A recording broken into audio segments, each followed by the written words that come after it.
Përshëndetje miq të emisionit ton Pit Stop, jam me një aktore goxha të përfolur kohëve të fundit për mirë, sepse ajo po kor sukses në një serial tepër të ndjekur në trojet shqiptare, Bashka Like. Sara Bajrami. Sara, përshëndetje. Përshëndetje, Adrian, si je? Unë jam mirë, shpresoj që edhe ti t'jesh mirë. Shumë mirë, faleminderit shumë për ftesën. Unë e nisa ashtu sepse më vjen mirë radhë parë që një gocë e re, një aktore, një shqiptare nga Maqedonia, po kor ka shumë sukses në një serial tepër të shikuar dhe është mirë sepse kemi kohë që ka një lloj boshllliku këtu te shqiptarët e Maqedonisë. Ne kemi folur dhe përfolur me shumë artista, me shumë këngëtar në të gjitha sferat e kulturës. Ka një lloj suspance që nuk e dim pse. Dhe këtë gjën mund ta kesh vënë re edhe ti, sepse edhe ti kot nuk e ke bërë atë trampolinën, ke shkuar në një tjetër vend për t'i arritur asaj që doje. Unë dua që të flasim pak si zanafill, se si filloi çdo gjë, sa u mundove që të arish atë që donte Sara në këto momente. E dim që është vështirë që t'i mbash gjitha gjërat, por besoj se je pak e kompletuar dhe shpirti jot ka rënë qetësi. Normal, është shumë e vërtetë. Shumë e vërtetë për neve aktorët kur bëjmë punën tonë, shpirti na bie në qetësi absolute dhe kënaqemi normal sepse bëjmë punën që duam, për fat keq sepse ka ndoshta shumë aktorë që kanë mbaruar për aktrim, por nuk e kanë pas fatin të punojnë si kur aktor. Përkundër kësaj, fati im i mirë, do me thënë unë jam punësuar dhe më një herë pas studimeve dhe tani po jam pjesë e një seriali vërtet shumë të shikuar. Kjo është ëndra e çdo aktori, do me thënë që me pa njerëzit punën tënde, me vlerësu talentin tënd dhe me pas sa më shumë mundësi, kështu që jam tej masa e lumtur. Tani trego pak, do flasim për serialin, ka shumë njerëz që e kanë parë, por mund të ketë edhe një teknik që na shen në momentin edhe që s'e ka parë, dhe do doja që të flisnim për çfarë bën fjalë gjithë ato gjërat e tjera dhe si erdhi suksesi, si u prit nga Sara. Por në fillim dua di ky ngulmi jo deri të arrijë deri këtu, sa e vështirë ka qenë, më trego pak rrugtimin. Një aktor e re në teatr, duke pasur disa role tek tuk, e derisa të arrish deri këtu, kasti, gjitha gjëra, audicionet, më trego pak më shumë. Faktikisht kjo është një rrugë e ndërtuar prej gati 13 viteve, sepse unë qysh në moshë të hershme mira me aktrim edhe para se të ndoshta po në teatr neve bëjmë shumë bëjmë role ndoshta dhe më të mëdha, por fati keq se në teatr shfaqet jipen disa herë, disa reprizë dhe pastaj vdesin edhe jo shumë njerëz kanë mundësinë me i pa shfaqjet tona ose me na ndjek dhe me na pa neve si aktor. Për fat të mirë, unë më shumë fillova të njihisha prej disa filmave të shkurt me përmbajtje popullore, mund t'i themi, ose tregime të vjetra shqiptare. Ato filluan shumë të popularizoheshin nëpër YouTube, nëpër televizione. Dhe aty fillova sa më shumë të njihisha si aktore, po pastaj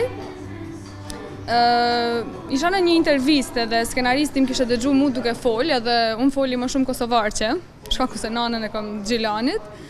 Edhe i kisha pas pëlqyer se dialekti im, se flas pastër kosovarçe dhe nuk pa dash me i prek ndoshta të rinjët e Prishtinës, po kanë filluar pak a shumë, si më thonë, kanë bërë një gjuhë të re, duke pak më cool. Pak më cool, po. Unë nuk folsh ashtu të e ndryshu gjuhën, domethënë. Edhe aty ju ka nevojë dikush që flet tamam pastër kosovarçe, po pa këtë gjuhën cool të sodit, Prishtina Live, po. Dhe ideja atyre ishte që të bëjnë një bashkëpunim me aktorët nga Maqedonia dhe aktorët nga Kosova, edhe ta prekim një temë ku na ndoshta gjithë secili e kemi bisedu, ose e kemi hasë, ose e kemi dëgju, ose thjesht edhe ne vetë kemi qenë pjesë atyve lloj bisedave se dallimin mes shqiptarëve të Maqedonisë dhe shqiptarëve të Kosovës, mentaliteti, mënyra jetesës. Ndoshta kemi shumë kilometra pak që na ndojnë nga njëri tjetri me gjeografi, por me mentalitet jemi pak larg, edhe pse jemi një këmbë. Dhe këtu ke ajo gjëja e bukur që dhezi, muj me i thonë, shkaku se bashkimi dy mentaliteteve të ndryshme, por të një kombi, edhe kjo e boni shumë të dashur për publikun, edhe çesharake njëkohësisht. Tani më trego pak më shumë për rolin tënd. për gjithë ata që na ndjekin këto momente, që siç thash pak më parë, mbase dikush ka qef edhe ty të kërkoj, tashmë mund ta ndjek edhe në YouTube ose diku edhe të shofi pak më shumë, zbuloj pak më shumë. Pse kaq njerëz e shohin të serial? Cili është roli yt aty? Liza, roli im është Liza, edhe për mua është bën një personazh shumë i dashur. Në fillim isha ajo vajza cool, ajo vajza që është larg traditave, ajo vajza që thoshte se unë nuk mundem me u martu me dikë edhe mu bë si lloj shërptore ndaj prindërve të burrit, me i respektu ose me ju bë hyzmet, thojmë na, hyzmet atyne. Edhe mandej shkoku i dashurisë të madhe që e ka për djalin, ajo fillon edhe ndryshon. Ajo është se nuk është jeta vet. Ndoshta ky është mesazhi kryesor i këtij seriali.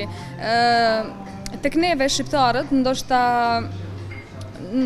janë më mbrapa si me art, si me ndoshta edhe me shkollim edhe me intelekt, por që me njerëzi, me dashuri mbas njëri tjetrit, për familjen, për të qenë më shumë të bashkuar është më e madhe.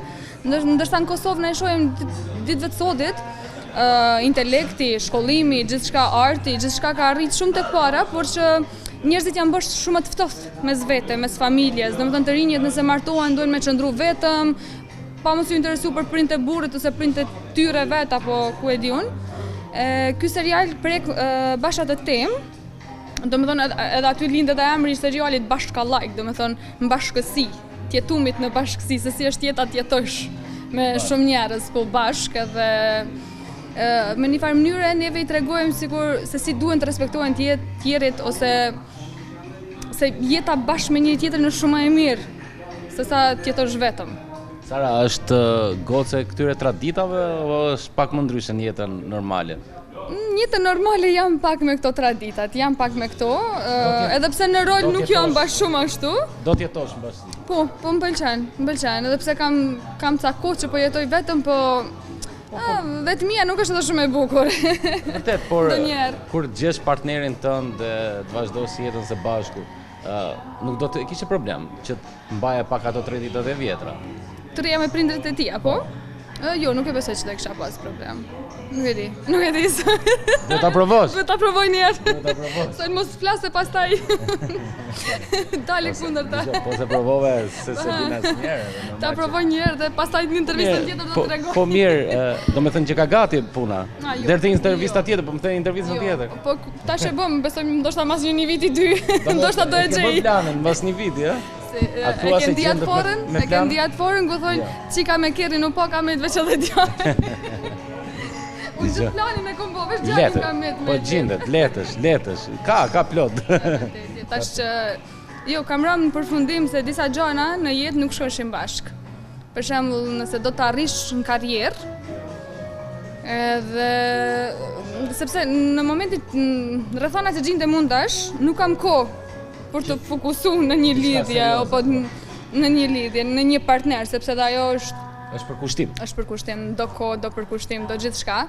Kurse unë kohën time kom zonë 24 orëshin ditës time përveç ato shumë që bëj. Ti do të thuash që i bën edhe një blokad vetë, një partnerit që të afrohet. Edhe ndoshta, shkaku kjo fokusimi im ndaj punës. Një perde. Ndaj dikujt që nesër pas nesër edhe mund të ketë një simpati ndaj teje, thua, dëgjoj unë jam e fokusuar, nuk e kam mendjen aty.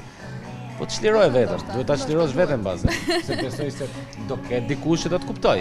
Do ta kuptoj edhe karrierën. Këtu është pak edhe problemi.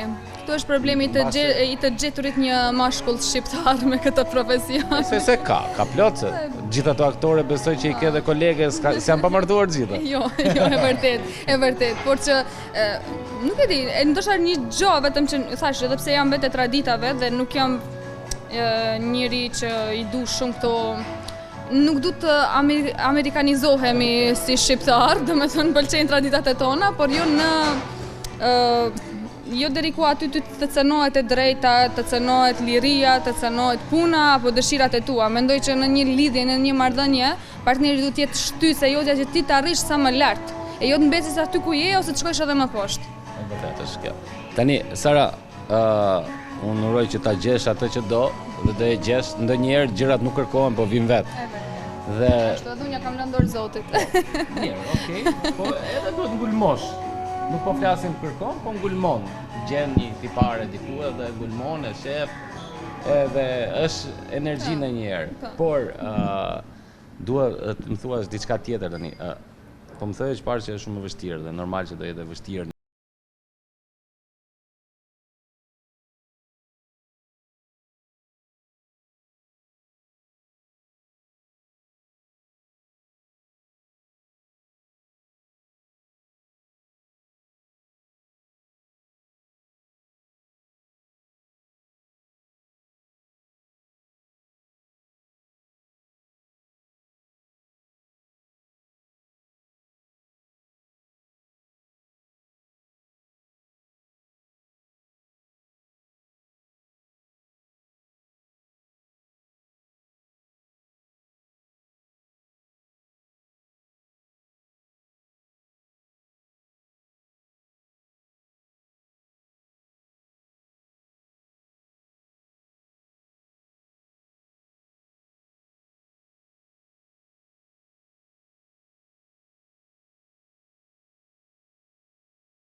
Ka qenë tani koha. Tani kur do dali filmi, është projektuar, i ke bërë gati gjitha gjërat, kur do e xhiros, kur mendon dali?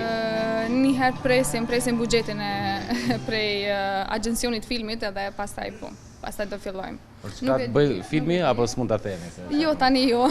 Tani jo. Do jetë metrazh i shkurtër apo i gjatë? I shkurt. I shkurtër. Ku mendon ta xhiros?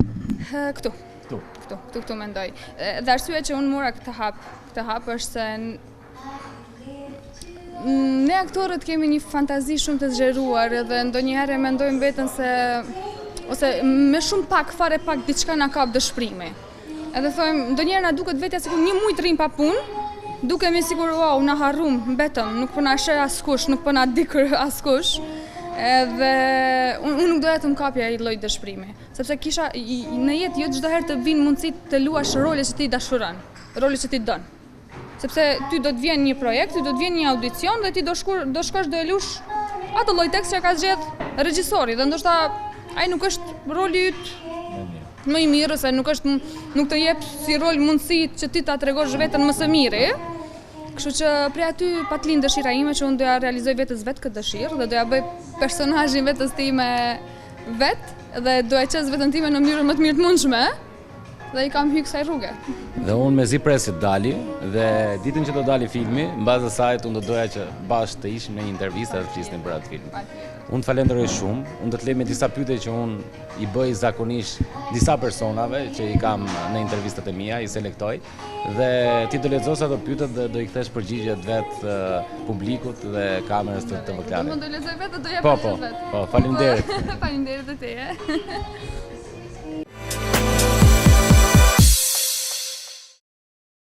Hajde, fillojmë tash me këtë pyetjen e shumë bërë.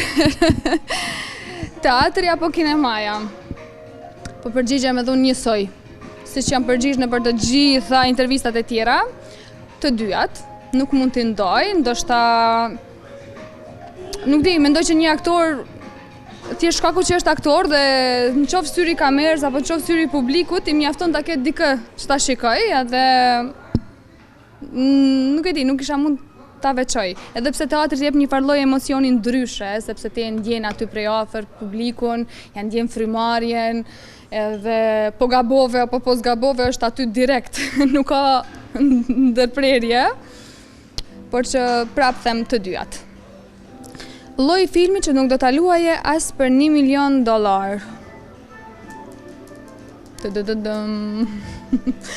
Ndoshta ata filmat për të rritur se tjetër jo.